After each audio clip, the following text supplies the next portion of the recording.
में हम सबके प्रिय नेता, विश्व के सर्वाधिक लोकप्रिय नेता आदरणीय नरेंद्र भाई मोदी जी के नेतृत्व में टेलीकॉम ने अपने आप को बहुत बदला है और आईएमसी ने भी आज 7th ये कर्टन रेजर प्रोग्राम में हम सब साथ में मिले हैं, तो हम भी ये देख पाते हैं कि आईएमसी ने भी जैसे देश विश्व में टेलीकॉम क्षेत्र में अपना एक अलग स्थान प्राप्त कर रहा है, वैसे ही विश्व में और एशिया में आईएमसी भी अपना एक नया स्थान प्राप्त कर रहा है। और आज की इस घड़ी पे मैं आईएमसी को बहुत बहुत शुभकामनाएं देता हूँ। हम सब जानते हैं कि जो बदलाव आया है, जो ट्रांसफॉर्म, जो रिफॉर्म और परफॉर्म की बात करते हैं, वो सारा टेलीकॉम क्षेत्र का जो परफॉर्मेंस है वो हमारे यशस्वी टेलीकॉम मिनिस्टर आदरणीय अश्विनी जी के मार्गदर्शन में हुआ है। हमने आत्मनिर्भर भारत की बात हो, चाहे फास्टेस्ट 5G रोल आउट की बात कर रहे हैं, या आने वाले समय में इनोवेशन की बात कर रहे हैं, या 6G की बात करें, 6G अलायंस की बात कर रहे हैं, 6G टेस्ट बेड की बात करें, या क्वांटम कम्युनिकेशन की बात करें, हम सबको मार्गदर्शन करने वाले हमारे आदरणीय एमओसी और इनके मार्गदर्शन में आज टेलीकॉम ने बहुत बड़ा बदलाव हम देख रहे हैं। हम सब जानते हैं कि देश में जिस तरीके से फास्टेस्ट ग्रोइंग इकोनॉमी की हम बात कर रहे हैं, तब टेलीकॉम का रोल कितना इम्पोर्टेंट है। और इस क्षेत्र में जिस तरीके से हमारी देश में जो एक वातावरण तैयार हुआ है, जिस तरीके से हमने हर स्टेक होल्डर को साथ में लेकर, चाहे वो एकेडमिया हो, इंडस्ट्रीज हो, सबको साथ में लेकर उनको साथ में खड़ा रहने के बाद आज हम देख पाते हैं कि गवर्नमेंट का रोल इंडस्ट्री के प्रति एक इंडस्ट्री सेंट्रिक रोल हो रहा है।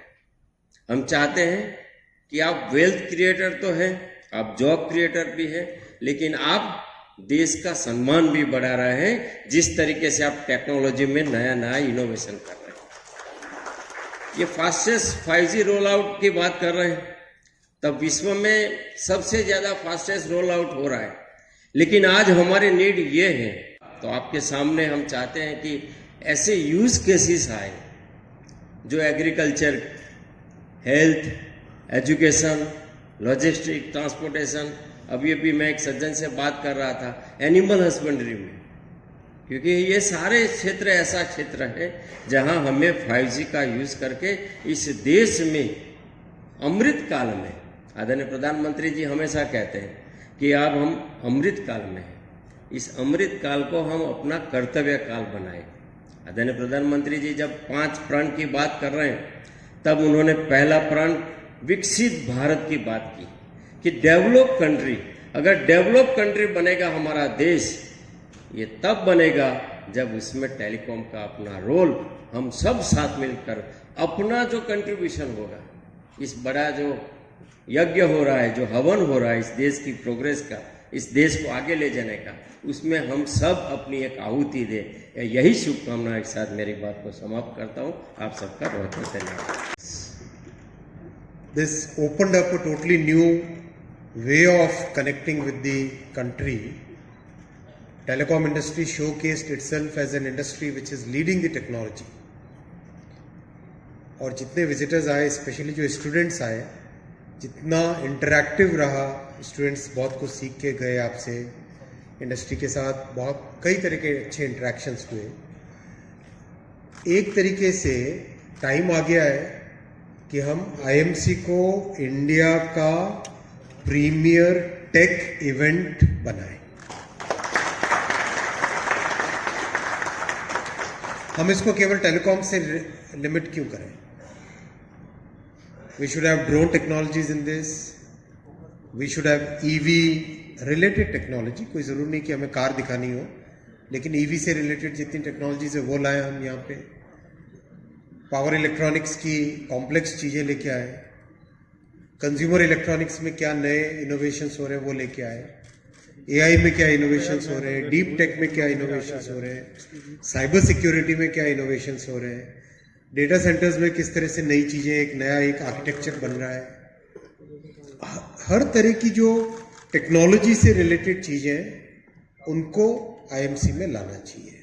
मेरा रिक्वेस्ट रहेगा कि इसको सीओआई इसका एंकर बना रहे, लेकिन इसको और ब्रॉड बेस बनाए। अब माननीय प्रधानमंत्री जी ने जिस तरह से प्रगति मैदान का जो एक टोटली नया स्वरूप आपके सामने रखा है, तो अब हमारे पास दिल्ली में एक वर्ल्ड क्लास एग्जीबिशन प्लेस भी रेडी हो गया है। आज एक सफिशिएंटली लार्ज एग्जीबिशन और इवेंट ऑर्गेनाइज करना हो तो दिल्ली में वो फैसिलिटी अवेलेबल हो गई है। और ये साल तो G20 का साल है, तो इस G20 के साल में अगर हम आईएमसी का एक नया रूप देखें तो मज़ा आएगा। सीओआई की तरफ से मैं रिक्वेस्ट करूंगा आपसे, are you willing to take that challenge? करेंगे? जोर से ताली बजाइए भाई सीओआई के लिए।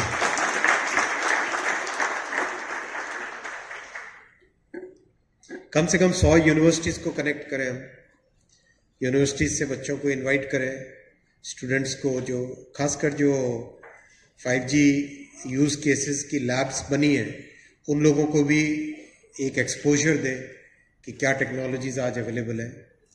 कुछ ऐसे स्टार्टअप्स लेके आए जो कि डीप टेक्नोलॉजी में काम कर रहे हो, केवल कम्युनिकेशन नहीं, कम्युनिकेशन के बाहर भी साइबर सिक्योरिटी में कंज्यूमर फेसिंग साइबर सिक्योरिटी का एक पूरा सेक्शन हो, जिससे कि लोग सीख सकें अपनी खुद को कैसे सेफ रखना है, ऑर्गेनाइजेशंस को कैसे सेफ रखना है, और उसमें भी एक अच्छा detailed professional discussion, technical discussion का स्कोप रहे। और एग्जीबिशन शुरू से ही इस बार 5 दिन की करनी है हमें, 3 दिन की करके फिर 5 दिन एक्सटेंशन वाले चक्कर में नहीं पड़ना है। शुरू से ही 5 दिन की करनी, क्योंकि फिर बाद में मुश्किल हो जाता है मोबिलाइज करना, सारा लॉजिस्टिक्स मैनेज करना। शुरू से ही 5 दिन की प्लानिंग आप करिएगा। जो आपको हेल्प चाहिए वो रहेगी आपको हेल्प इसमें। और एक लास्ट टाइम डिस्कशन के दौरान आया था कि हमें पार्टनर कंट्रीज का कॉन्सेप्ट लाना चाहिए, तो इस बार पार्टनर कंट्रीज कोई सेलेक्ट हुई है? वो Germany, very good, I think that will be a very good thing. UK is also, we can have more than one partner country. US भी आ रहा है, तो let's have at least 4, 5, 6 partner countries, जिससे कि एक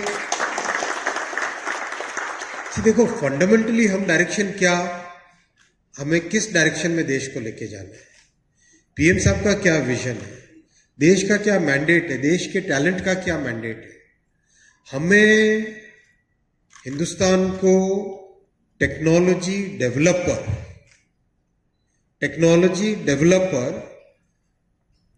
टेलीकॉम